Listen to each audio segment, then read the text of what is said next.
ابو ميار. انسان كان كثير متفهم، حكينا له الاسباب، حكينا له شو اللي صار. بشوي ليش بعيدي؟ ما شاء الله مخلي مكان انت لحد غير. انا شغلت شوي كتاب اعراب، عرفتي؟ شاب الاسباني. الحمد لله الحمد لله حكينا معه، قلنا له هذا الشيء اللي صار يمكن كان تسرع مني. انا بصراحه كنت كثير متردد بهذا الموضوع، بس اهلا من جماعه من الناس كثير متفهمين، كثير رايقين، كثير اكابر، والحمد لله يعني كانت هيك مثل صفحه جديده، بدايه جديده.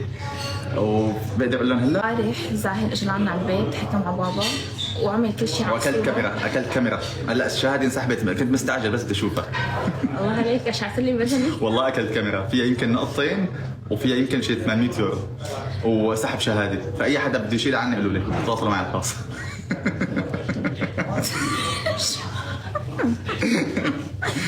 المهم وصار قراية فاتحة بيننا وبينه يعني. هلا قبل قراية الفاتحة حكيت أنا وأبوها على اللي صار وعلى الناس اللي طلعت واللي حكت واللي قالت واللي ساوت. اللي هيك ما كان في شيء من الأساس. هي أكبر دليل إنه الشيء اللي عملناه ما كان تمثيل، ما كان فيك. نحن دخيل قلبك يا أمريم. الحمد لله تم يعني قراية الفاتحة على هالبنت هاي بحضور أبوها بحضور أمها.